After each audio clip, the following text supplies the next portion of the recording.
진급 예배로 예배하는 날입니다. 각급 부서를 졸업하고 상급기관으로 올라가는 우리 자녀들이 10명입니다. 영유치부에서 아동부로 3명이 올라가고 그 다음에 아동부에서 하이씨로 3명이 올라갑니다. 우리 아까 수혜가 성경을 읽었는데, 본문을 읽었는데, 수혜는 캐나다에서 태어난 아이입니다.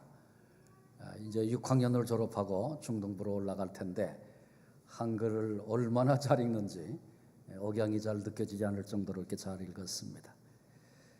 우리 하이씨에서 EM으로 3명이 올라가고 하이씨에서 KM으로 1명이, 그래서 금년에 10명이 상급기관으로 올라가게 됩니다. 졸업생만 그런 것이 아니라 모든 자녀들이 한 학년씩 올라갑니다. 그리고 자녀들만 그런 것이 아니고 우리 어른들도 한 해가 지났으니까 또 다음 학년으로 30학년은 31학년이 되고 또 90학년은 91학년이 되고 자꾸 다 지금 올라가고 있습니다. 근데 올라가는 것으로 끝이 아니고 하나님이 우리 앞에 또 다른 새로운 기회를 주셨다. 거기 의미가 있습니다. 바울은 우리 인생 모두를 경주하는 사람들로 자주 얘기했습니다. 우리가 인생 경기장에서, 신앙 경기장에서 경주하는 사람들이라는 것입니다. 이 경기에 낙오하고 싶은 사람이 어디 누군들 있겠습니까? 그러나 그렇다고 해서 모두가 다 승리자가 되는 것은 결코 아닙니다. 하나님이 내 앞에 주신 기회를 바라다 보면서 바울은 그 승리를 향해서 내가 오늘 달려가노라 본문 속에 2번이나 반복해서 그렇게 고백하고 있습니다. 어떻게 저와 여러분 우리가 인생길, 신앙길 잘 달려 승리자가 될 수 있겠는가? 오늘 이 시간 바울을 통해서 함께 배우려고 합니다. 그 첫째는 분명한 자기 인식입니다. 나의 존재됨을 알아야 한다는 것입니다. 바울은 나는 온전한 사람이 아닙니다. 분명한 자기 인식을 가진 사람이었습니다. 사도 바울의 인간적인 조건을 따져본다면 그는 굉장한 사람입니다. 유대인으로서 거의 그는 완벽에 가까운 사람이었습니다. 빌립보서 3장 5절 6절에 보면 내가 8일 만에 할례를 받고 이스라엘 족속이요 베냐민 지파요 히브리인 중에 히브리인이요 율법으로는 바리새인이요 열심으로는 교회를 박해하고 율법의 의로는 흠이 없는 자라. 이건 우리들이 읽으면 무슨 말인지 잘 이해가 안 됩니다. 제가 설명해도 그런가 보다 그러지 그렇게 머리에 이해가 썩 잘 되지 않을 겁니다. 그런데 유대인들이 이걸 읽으면 와우 깜짝 놀랍니다. 그리고 바울을 향해서 엄지손을 치켜들고 당신 굉장하다고 그렇게 말할 겁니다. 유대인으로서 바울은 그런 사람이었습니다. 뿐만 아니라 이 바울이 부활하신 주님을 만난 이후에 그가 경험한 영적인 체험, 그리고 그가 했던 헌신과 이루어낸 업적들 감히 견줄 만한 사람이 없을 정도입니다. 그런데 그럼에도 바울은 자기 자신의 모습을 돌아다 보면서 자신의 한계와 그리고 부족됨을 보았습니다. 내가 이미 얻었다 함도 아니요 온전히 이루었다 함도 아니라 나는 아직 얻지 못한 사람입니다. 그렇게 말하고 있어요. 형제들아 나는 아직 내가 잡은 줄로 여기지 아니하고 나는 아직 잡지 못했다는 것입니다. 나는 죄인 중에 괴수여 만삭되어 나지 못한 자라. 바울은 종종 자기를 그렇게 표현했습니다. 내가 누군지 분명한 자기 인식을 가진 사람이 사도 바울이었습니다. 자신의 한계, 자신의 문제점, 죄악됨을 발견하고 이것을 인정하고 그래서 크신 하나님의 은혜와 도우심이 없이는 오늘 내가 살 수 없습니다. 이 인식이 그리스도인의 출발점입니다. 그리고 비로소 그럴 때 진정한 승리를 시작할 수 있는 것입니다. 두 번째로 바울은 승리자가 되려면 뒤에 있는 것은 잊어버려라 그렇게 말하고 있습니다. 오직 한 일, 즉 뒤에 있는 것은 잊어버리고. 사도 바울은 자신의 한계와 약점을 인식했습니다. 그러나 그렇다고 해서 그는 그것 때문에 낙심하거나 절망하거나 포기하거나 방황하지 않았습니다. 지난날에 그것이 어떤 것이든 나는 그것을 다 잊었다 선언하고 있습니다. 우리 주님도 누가복음 9장 62절에 손에 쟁기를 잡고 뒤를 돌아보는 자는 하나님 나라에 합당하지 아니하니라 말씀하셨습니다. 우린 기억합니다. 롯의 아내가 미련을 가지고 뒤를 돌아보다가 소금 기둥이 되어버린 사건을 잊지 않고 기억하고 있습니다. 지난 날을 잘 살아온 사람이 늘 그때가 좋았지 왕년 타령을 하면서 과거의 발목이 잡혀서 전진하지 못하는 그런 인생을 삽니다. 동시에 지난날 실패했던 사람이 부끄러운 흔적 때문에 그것을 떨쳐버리지 못한 채 좌절하고 삶의 원동력을 상실하고 주저앉아 있습니다. 잘못된 삶입니다. 자동차 운전을 하시는 분들은 아주 익숙한 얘기죠. 차에는 거울이 3개 붙어 있습니다. 더 많은 거울이 있지만 기능을 위해서는 3개의 거울이 있는데 하나는 룸미러고 또 2개의 사이드 미러가 있습니다. 이 3가지 거울은 다 뒤를 보기 위해서 만든 것입니다. 안전장치입니다. 운전할 때 반드시 필요합니다. 그러나 이 뒤를 보는 거울만 보면서 운전하면 사고 나고 말 것입니다. 아니 간혹 이 거울만 보고 운전할 때가 있죠. 그때는 후진할 때 차가 뒤로 갈 때는 백미러, 사이드 미러 보고 운전하는 것입니다. 똑같습니다. 우리가 과거에 매여서 과거에 붙들린 채 오늘을 살아가고 있다면 그때는 틀림없이 내 인생이 지금 퇴보하고 있는 시간입니다. 후퇴하고 있는 시간입니다. 뒤로 물러나고 있는 시간이라는 사실을 결코 잊지 말아야 합니다. 어제의 자랑에 너무 집착해서는 안 됩니다. 과시하려 들지 말아야 한다, 그런 얘기입니다. 동시에 어제 실패했어도 괜찮습니다. 어제 넘어졌어도 괜찮습니다. 과거는 잊어버려야 합니다. 과거에 붙잡혀 있는 한 결코 승리를 얻을 수 없습니다. 이사야 43장 18절에 너희는 이전 일을 기억하지 말며 옛날 일을 생각하지 말라, 하나님이 우리에게 그렇게 말씀하셨습니다. 그러면 과거는 아무런 상관도 없는 거냐? 그런 얘기 아닙니다. 어찌 과거가 없는 현재가 있을 수 있겠습니까?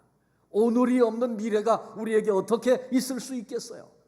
그렇지만 과거가 우리 발목을 잡아서는 안 된다, 그런 얘기입니다. 과거를 교훈으로 삼는 건 필요한 겁니다. 과거에 내가 성공하고 잘했어요. 그러면 그때 내가 어떤 마음으로 어떤 자세로 살았기에 그때 잘 됐는가? 그래서 그때 그 마음, 그 초심을 잃지 말자, 이런 교훈을 받아야 합니다. 잘 될 때 교만하면 안 된다, 교훈 받아야 합니다. 과거에 실패했습니다. 내가 어떻게 할 때 실패했는가? 그 실패를 되풀이하지 않기 위해서 오늘 경성하고 조심하는 삶이 우리에게 필요합니다. 이렇게 과거를 교훈으로 삼는 건 유익하지만 과거가 발목이 돼서 발목을 잡아서 아무것도 할 수 없고 맨날 과거 타령만 하고 그렇게 산다면 그 사람은 불쌍한 사람입니다.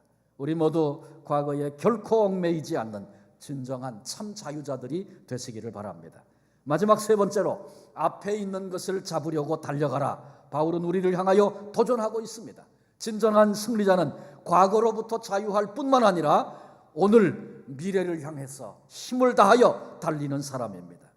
오늘 미래를 향해서 힘껏 달리려면 앞에 있는 목표의식이 분명해야만 그런 삶을 살아낼 수 있습니다. 표대를 향하여 그리스도 예수 안에서 하나님이 위에서 부르신 부름의 상을 위하여 달려가노라. 그렇습니다. 우리 인생 경기, 신앙 경기, 정령 승리를 원하는 사람이라면 분명한 목표를 정하고 달려야 합니다. 목표 없는 사람은 무기력한 삶, 방황하는 삶을 살 수밖에 없습니다. 오래전에 한국 TV에서 어린아이의 행동을 추적하는 그런 프로그램이 있었는데 한 번은 한 아이가 유치원을 마치고 집으로 오는 과정을 뒤에서 몰래 따라오면서 추적을 해 찍었습니다. 집에서부터 유치원까지 거리가 한 5분이면 됩니다.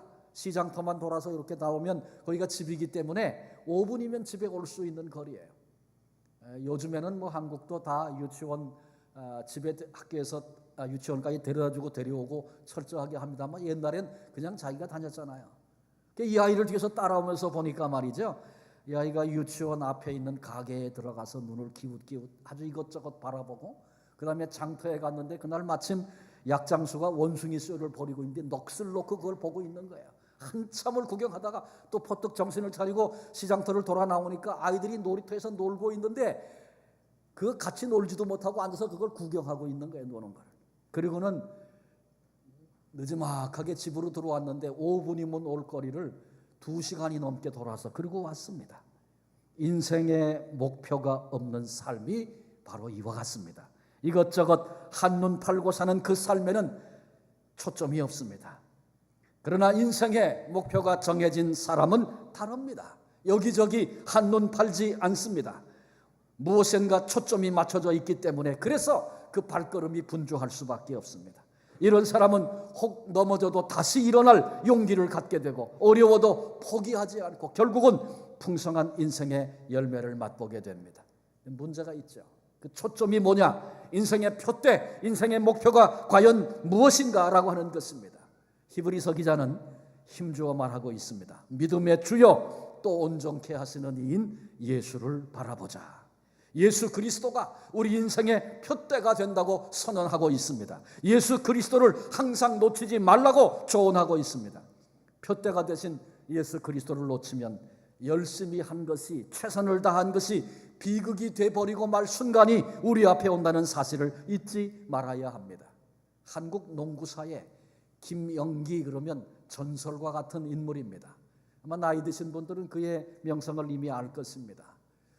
이분은 자세한 설명을 지금 할 필요는 없고요. 아마 지금 농구연맹 총재도 여러 번 지내고 프로농구도 창단하고 그런 분인데, 이분이 그 중고등학교를 배제를 다녔어요. 근데 중학교 후반부부터 아마 농구를 시작했다고 제가 지금 기억은 그런데, 코치에게 발탁이 돼가지고 보니까 키 큰 애가 하나 있으니까 농구를 갖다 연습을 시켰어요. 근데 이분이 자기가 첫 경기 나갔던 그 경험을 이렇게 고백을 합니다. 열심히 농구 연습했다는 거예요. 농구를 배우겠다고 농구공을 드리블하면서 남산으로 올라갔다 내려왔다 하면서 그렇게 열심히 운동을 했대요. 근데 아직은 후보여서 벤치에 앉아 있는데 갑자기 코치가 김영기 나와. 그리고 자기를 교체해서 다른 선수 대신 경기장에 투입을 했다는 겁니다. 얼마나 지금 막 경기가 이기고 지고 시속 게임을 벌이던 중에 흥분되어 있는 상태에서 자기를 부르니까 너무너무 긴장을 했어요. 내가 실력을 보이리라. 그래서 처음 경기장에 발을 디뎠어요. 들어가서 딱 몸을 돌리는 순간에 볼이 자기한테 왔어요. 앞에 있는 사람을 제끼고 한 바퀴를 돌고 그리고 골대를 향해서 자기 있는 실력을 다 발휘해서 드리블을 시작했어요. 그런데 워낙 빨라서 그런지 앞을 가로막는 사람이 없는 거예요. 야, 내가 드디어 내 실력을 발휘하리라. 골밑까지 달려가서 골대를 향하여 점프하면서 레이업 슛을 쐈어요. 그런데 그 골이 안 들어갔어요. 안 들어간 게 문제가 아니고 정신을 차리고 보니까 분위기가 이상해. 정신을 차리고 보니까 그 골대가 자기네 편 골대였어요. 이게 들어갔으면 어떻게 될 뻔했어요. 바닥에 털썩 주저앉았습니다. 상대 골대와 우리 편 골대도 구별하지 못하는 내가 무슨 농구를 하겠다고, 내가 무슨 농구 선수가 될 수 있겠는가 주저앉았습니다. 그런데 그때 코치가 그를 찾아왔습니다. 등을 두드렸습니다. 영기야, 처음엔 누구든지 다 그럴 수 있어. 괜찮아. 너 잘했어. 잘할 거야. 그런데 그 코치의 격려하는 음성을 들으면서 그 마음속에 좌절하고 이제는 끝났다고 생각했던 그 마음속에 새로운 용기가 시작됐다는 것입니다. 다시 일어나 그는 농구를 했고 한국 농구사에 지워지지 않는 흔적을 남기는 위대한 인물이 되었습니다. 그는 그때 얘기를 하면서 그때 내가 깨달은 게 있습니다. 이렇게 말합니다. 기술이, 실력이 열심히 아무리 좋고 많아도 표대가, 꼬린 지점이 잘못되면 끝입니다. 자신의 경험을 통해 그는 그렇게 얘기합니다. 그렇습니다. 속도보다, 열심보다 방향이 훨씬 더 중요하다는 사실을 우리는 결코 잊지 말아야 할 것입니다. 오늘까지 우리들이 살아오면서 인생 경기, 신앙 경기 하면서 예수님이 내 인생의 표대가 돼서 주님을 바라보고 달리셨습니까? 혹시 인생의 표대가 되시는 주님을 놓치고 정신없이 열심히 빠르게 달리기만 한 것은 아닌가 되돌아봐야 합니다. 오늘 성령께서 우리를 코치해 주십니다. 지난날 실수 괜찮다, 잊어라, 다시 눈을 들어 주님을 바라보라 말씀하십니다. 아무리 힘들어도 상황이 어려워도 바로 거기서 주님이 보이는 그 사람은 반드시 승리의 기쁨을 누리게 될 것입니다. 공부를 해도 주님이 보여야 합니다. 사업을 해도 주님이 보여야 합니다. 운동을 해도 휴식을 해도 주님이 보여야 합니다. 그런데 공부하는 것 때문에 주님이 안 보인다든지, 내 취미 생활 때문에 언제부턴가 주님이 안 보인다든지, 연애하는 것 때문에 주님이 안 보인다면 우린 지금 잘못 달리고 있는 겁니다. 궤도를 수정해야 합니다. 거기서도 주님이 보이는 사람, 복된 사람입니다. 지금 잘 달리고 있는 겁니다. 오늘 우리 진급 예배를 드리고 있습니다. 각급 기관을 졸업한 졸업생들, 진급생들, 그리고 동일한 마음으로 여기 있는 성도 여러분, 하나님이 또다시 백지로 우리에게 주신 기회 앞에 우리들이 지금 서 있습니다. 이대로 그냥 계속 달려도 괜찮겠는가? 함께 점검해 보십시다. 진정한 승리자가 되기 위하여 달려가려면 바울이 우리에게 권면하고 있는 승리하는 비결 잊지 말고 기억해야 합니다. 내가 누군가? 나는 온전한 사람이 아니다. 착각하지 말라는 거죠. 내가 갖고 있는 판단, 내가 갖고 있는 생각 틀릴 수 있다는 겁니다. 내가 누군지를 알아야 합니다. 뒤에 있는 것, 잘한 것이라도 실패한 것이라도 거기 매이지 말고 뒤에 있는 것은 잊어라. 바울이 우리에게 도전합니다. 앞에 있는 것을 잡으려고 오늘 달려가라. 우리 모두 인생의 표대가 되신 주님만을 바라보고 달려가는 복된 성도 되시기 바랍니다. 오늘 지금 내 나이가 얼마든지, 내게 주신 환경과 삶의 자리가 어떠하든지, 오늘이 내 인생의 남은 날의 그 첫날이요, 새로운 시작이라. 아무도 가본 적이 없는 그 길을 오늘 지금 내가 걷고 있다. 이 사실 기억하며 주님 놓치지 말고 주님 바라보고 힘써 달리는 우리 모두가 되소서. 우리를 마침내 인생 경기장에, 신앙 경기장에 참된 승리자로 아버지 앞에 세워주실 그날을 기대하며 이 인생의 삶, 신앙의 길 잘 다녀 승리하는 우리 모두 되시기를 주님의 이름으로 축원합니다. 기도하시겠습니다. 하나님 감사합니다. 지나간 1년 동안 우리 자녀들이 영육주부에서 아동부로, 아동부에서 하이씨로, 하이씨에서 이제 EM과 KM으로 진급하여 올라가도록 저들이 성장하게 하신 주님을 찬송합니다. 우리 모두가 다 하나님 앞에서 자라야 할, 성장해야 할 이유를 가지고 오늘을 사는 사람들인데, 사도 바울은 인생 경기장, 신앙 경기장의 승리자가 되려면 자기 인식이 분명해야 하고 뒤에 것은 잊고 앞에 것 표대 되신 주님 바라보고 달려야 한다 말씀하시는 그 말씀 함께 나눴습니다. 어디쯤 와 있든지 다시 이 말씀을 통하여 우리 자신의 모습을 되돌아보고 주께서 이끄시는 그 이끄심 앞에 기꺼이 순종하여, 때로는 궤도도 순종하고 수정하고 겸손하게 주님의 말씀 앞에 나를 쳐서 복종시키고 꺾기도 하여 마땅히 달려가야 할 그 길을 잘 달려가는 인생의 진정한 승리자들 다 되게 하여 주옵소서. 우리 자녀들의 미래를 축복하시고 이 땅에서 겪는 수많은 아픔과 어려움도 있지만 하나님의 손에 큰 그릇들로 빚어지는 과정임을 믿습니다. 일으켜주시고 귀하게 써주셔서 세대와 그리고 역사 앞에 귀히 쓰시는 하나님의 사람들 다 되게 해 주옵소서. 감사와 찬양을 주께 돌리옵고 예수님의 이름으로 기도합니다. 아멘.